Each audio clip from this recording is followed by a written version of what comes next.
हैदराबाद स्थित शांति सरोवर retreat centre के global piece auditorium में संत समागम एवं दिव्य समर्पण अभिनंदन समारोह का भव्य आयोजन संपन्न हुआ।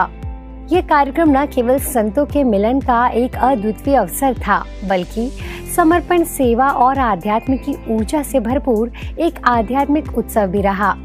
नारी तू देवी स्वरूपा, तुझ में लक्ष्मी और दुर्गा, तू ही तो है महाकाली, तू ही तो है महाकाली, तू है नहीं कोई अबला, तेरे गुण गाते थकता नहीं वो,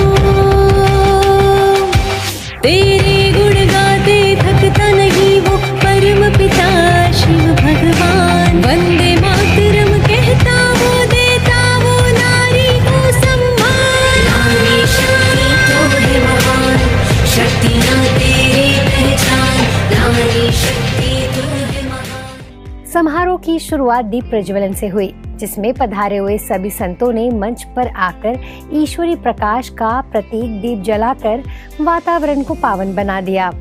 इसके पश्चात हैदराबाद सब जोन प्रभारी बीके कुलदीप दीदी ने मंच पर उपस्थित सभी संतों, विशेष अतिथियों और श्रद्धालु आत्माओं का आत्मीय स्वागत किया।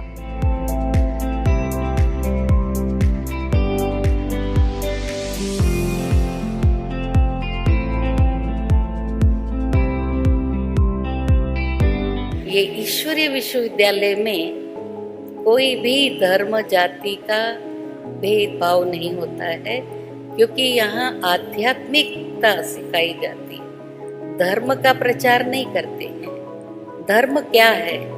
धर्म माना अपने जीवन में जो श्रेष्ठ धारणाओं को अपनाता वो ही धर्मात्मा है। बाकी परमात्मा से हर धर्म वालों का संबंध है।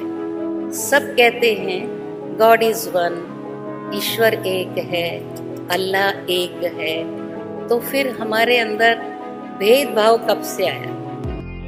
इस पावन अवसर पर अनेक महान संतों का सानिध्य प्राप्त हुआ, जिसमें प्रमुख रूप से पधारे श्री श्री 1008 चन्ना सिद्धराम पंडितार्थ शिवाचार्य महेश स्वामी जी, श्री शैल जगत गुरु पीठाधिपति श्री जगत गुरु रामानुजाचार्य करपात्री जी महाराज जी, महामंडलेश्वर श्री आशुतोष जी महाराज जी, स्वामिनी सुमित्रा नंदा सरस्वती माता, डॉक्टर श्री कृष्णा चरणानंद भारती स्वामी जी, साथ ही जय भारत मूवमेंट के फाउंडर प्रेसिडेंट श्री रमन मूर्ति गुरु जी प्रमुख रूप से उपस्थित रहे।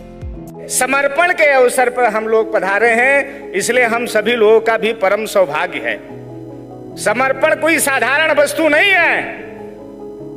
धन का त्याग कर देना बड़ी बात नहीं है, शरीर का त्याग कर देना बड़ी बात नहीं है, परिवार का त्याग कर देना बड़ी बात नहीं है, पत्नी का त्याग कर देना बड़ी बात नहीं है, लेकिन अपने आप को त्याग करके समर्पण कर देना सीखो, ये बड़ी बात होती है प्यारे, ये बड़ी बात होती है।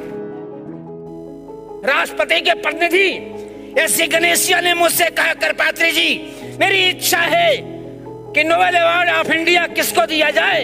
तो हमने कहा अगर नोबेल अवार्ड ऑफ इंडिया देना चाहते हो एस.सी. गणेशिया जी, तो मैं आपसे बताता हूं, अगर नोबेल अवार्ड ऑफ इंडिया का कोई अधिकारी है तो हमारे इस ग्रुप के ब्रह्म कुमारी के प्रजापति के वो मेरी बहन जानकी दीदी को दिया जाए, और तब जानकी दीदी को नोबेल अवार्ड ऑफ इंडिया दिया गया। और जब मेरी बात आई, जानकी दीदी ने कहा कि अयोध्या के करपात्री को दूसरा नोबेल अवार्ड मिलना चाहिए। मेरे बीच जानकी दीदी नहीं रही, वो अवार्ड मुझे मिला, अयोध्या में आके लोगों ने दिया, लेकिन मैं इस अवार्ड को मैंने पहना नहीं। कैसे पहन सकता था? जब जानकी दीदी ने कहा मैं पहनाऊंगी, नहीं रही तो मैं कैसे पहन सकता था? मंच पे आया जब उषा दीदी मुझे मिली, हमने कहा उषा दीदी थोड़ी समय के लिए आप जानकी दीदी बन करके मुझे अवार्ड पहना दीजिए, तो अयोध्या में उन्होंने मुझे नोबेल अवार्ड ऑफ इंडिया पहनाया। ब्रह्म बाबा ने ये ऑर्गेनाइजेशन को महिलाओं के ऊपर छोड़ा। ये पूरा दुनिया में एक मिरेकल है, एक वंडर है। पूरा दुनिया में आप देखो, ऐसी ऑर्गेनाइजेशन, ऐसी स्पिरिचुअल ऑर्गेनाइजेशन जिसको महिला चलाते थे और इतने देशों में गया है, इतना महान ऑर्गेनाइजेशन बनी है, इनकंपेरेबल, यू कैनॉट कंपेयर, किधर भी नहीं देख सकते हो आप। एक ऑर्गेनाइजेशन के नाम भी हम नहीं बता सकते। ऐसे महत्वपूर्ण संस्था है ब्रह्मा कुमारी प्रजापिता ईश्वरीय विश्वविद्यालय। इस सम्मेलन में प्रमुख वक्ता ब्रह्मा कुमारीज ग्लोबल मुख्यालय माउंट आबू से पधारी बीके उषा दीदी जी रहे। उन्होंने अपनी दिव्य वाणी से सभी को आत्मा की शक्ति, परमात्मा से संबंध, गहन राजयोग अनुभवों और सच्चे समर्पण के अर्थ को सभी के समक्ष रखा। आज ब्रह्मा कुमारीज के बारे में जो गलत फहमियां है, सनातन विरोध, अरे हमारा बैज, मैं महाराज जी से बता रही थी कि एक एक बहन जी जो आ रही थी समर्पित वाली, उनको हम बैज पहना रहे थे। लक्ष्मी नारायण का ये बैज है। क्या लक्ष्मी नारायण सनातनी नहीं है?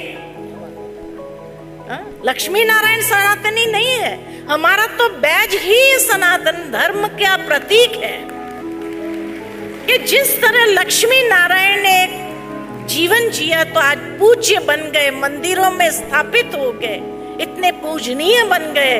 हमारा आदर्श अगर इतना ऊंचा हो तो हमारा जीवन सनातनी विरोधी कैसे हो सकता है? सोचने की बात है।